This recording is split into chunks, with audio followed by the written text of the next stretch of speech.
One of the questions I get asked the most on the channel, what should be your first luxury watch? If you had $3,000 to $5,000, what should you get?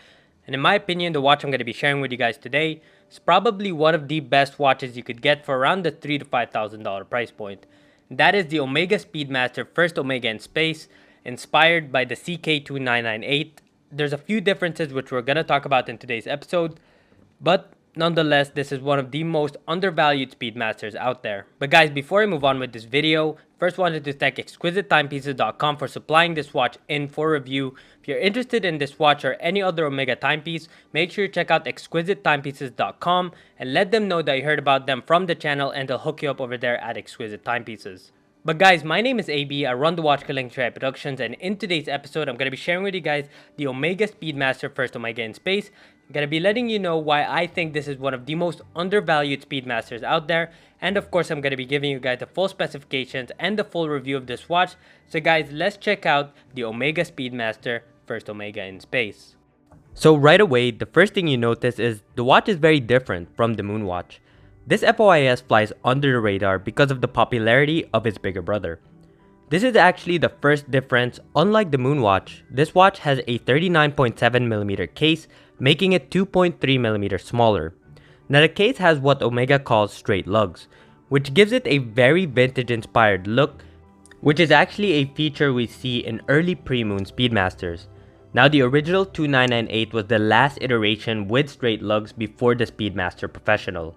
Although this vintage inspired piece is definitely far from being overdone, as we see with many vintage reissues, the FOIS is what I would call timeless, no pun intended.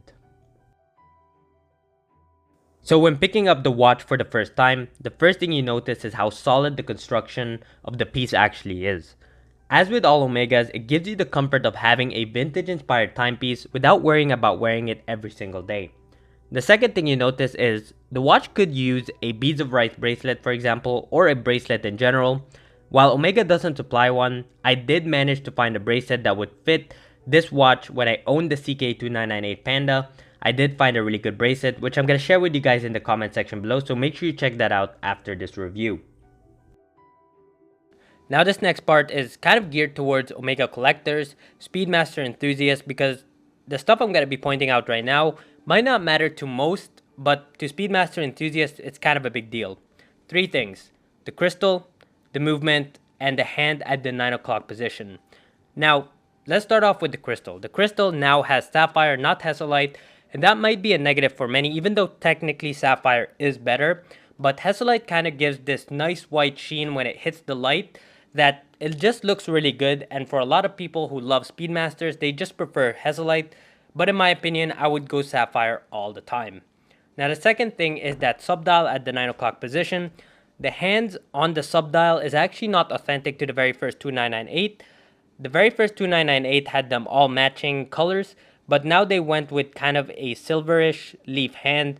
Not 100% sure why they did this. It doesn't help with legibility. In fact, it does the exact opposite. It's not as legible, so I'm not sure why Omega did this. Should it matter to you? Well, probably not unless you're an absolute Speedmaster enthusiast, but it is something to note. Now finally, the movement. Unfortunately, in 2020, Omega now has the 3-to-1 caliber, but the very first 2998 had the 3-to-1 caliber, but this reissue doesn't. It has the 1861, still a fantastic chronograph caliber, but to Omega enthusiasts, they would have probably preferred the 3-to-1, but as you saw with the kind of the newest Omega Speedmaster 3-to-1, it cost around $15,000 to $16,000. This one isn't even close to that, so that's kind of a positive thing. If they did use the 3-to-1 caliber, this watch would have been triple in price. So while we're on the topic of the movement, the watch is powered by the Omega 1861 caliber. The Omega Caliber 1861 is a hand-wound chronograph movement that operates at a frequency of 21,600 beats per hour or 3 Hz, and it provides a power reserve of 48 hours when fully wound, which in my opinion, if this is going to be your daily piece, I don't really need more than 48 hours, and when hand winding a watch, in my opinion, it's kind of therapeutic. Now finally, the 1861 has 18 jewels and its parts are made out of rhodium plating. Now Omega has been using this movement in specific Speedmasters since 1996. Not to be confused with the 1863 however, on some current Speedmaster Professionals, which has better finishing featuring circular graining on the base plate and bridges with Geneva stripes, also known as Côte de Genève. So while we're on the topic of comparison, I'm sure many of you who are considering their first Speedmaster are probably debating between this one and the Omega Speedmaster Professional. Allow me to point out a few differences that might matter to you. We already mentioned that the case is a little bit smaller from 42mm to 39.7mm, and we also mentioned the movement differences between the 1861 and the 1863. Here's a few differences that might not matter to most, but to Omega enthusiasts it might matter if they're deciding between the FOIS and the Omega Speedmaster Professional. The hands are completely different. The FOIS features alpha hands with straight seconds, which is authentic actually to the very first 2998. The FOIS also has an applied logo rather than printed that gives it a nicer, more dynamic look in my opinion. Finally, the first Omega in space does not have crown guards, which in my opinion, it does look better, but in practice, having no crown guards is actually not better when it comes to functionality. If you aren't too rough with your watches, that shouldn't be a problem, but if you are, then you might want to consider the Omega Speedmaster Professional rather than the first Omega in space. So what makes the first Omega in space special compared to the Moonwatch? Does it have equally historical value? Well, judging by the name, you may have guessed it. This was the first Omega in space. The Speedmaster referenced CK2998 was the first Omega to reach space. Astronaut Wally Schirra wore the watch during the Sigma 7 mission of the Mercury program in 1962. Schirra actually had purchased this watch for his own use, but 2.5 years later, the Speedmaster would officially be certified by NASA. So the first Omega in space is actually a tribute to a very specific watch rather than an entire lineup. This is what makes this watch very undervalued in my opinion. The first Omega in space is a tribute to such an important watch in history that it actually doesn't make any sense why it's so undervalued by the watch community. Though it is a bittersweet situation because that means the watch is very accessible for enthusiasts like us to acquire without any crazy waiting lists. So it isn't necessarily this watch's fault that it's not popular. The watch is absolutely fantastic. It's the fact that Omega didn't market or produce this watch properly in my opinion. A tribute piece that is this special, though many might disagree with me, should have been limited production. Though they say it is, Omega didn't really restrict supply.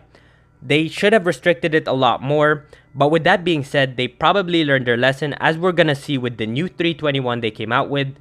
By the way, stay tuned because I'm gonna have a full review of that watch as well in the near future. Now let me get back to the specifics of the watch. The watch is very wearable on the wrist. Actually, it's extremely comfortable with that 39.7mm case, but also it has a lug-to-lug, which means top to bottom, of 47mm, which in my opinion is kind of the Goldilocks size when it comes to lug-to-lug size. Now the watch also has a 14mm thickness, which you guys will see here. It isn't too thick, but it isn't the slimmest watch out there, but it is quite comfortable on the wrist. Now finally, the case has a mixture of polishing and brushing, which I've grown to really love in my opinion. When you have a mixture of polishing and brushing, it really kind of elevates any case. Even though a watch could be a dress watch, when it has brushing and polishing, it tends to look a lot nicer in the metal. Now having the piece with me for over a month, I've been wearing this watch a lot, not only because I have it in for review, but because it's actually an extremely comfortable watch. It's great for everyday wear. Having that case size of 39.7mm makes it actually very versatile for you to wear every single day. The watch also does look good on NATO straps, but I actually kept it on the original brown strap. It just gives it such a nice brown, kind of vintage aesthetic look. Now finally, if you're considering your first luxury watch from the $3,000 to $5,000 price point and you want a watch that's under 40mm, you're probably competing with the FOIS and the Black Bay 58. As in my opinion, those are probably the best two vintage inspired choices under this price point. In my opinion, I would actually go with the first Omega in space. It has more historical value, and just for personal preference, I kinda like it more, but it's all up to you at that price point. But guys, let us know what you think about the Omega Speedmaster First Omega in Space. Do you like it? What don't you like about it? Let us know in the comment section below. Also wanted to thank ExquisiteTimepieces.com again for supplying this watch in for review. If you're interested in this watch or any other Omega, make sure you check out Exquisite Timepieces. Let them know that you heard about them from this channel, because if you do, they'll hook you up over there at ExquisiteTimepieces.com. Guys, thank you so much for joining me here today, and I will see you in the next one.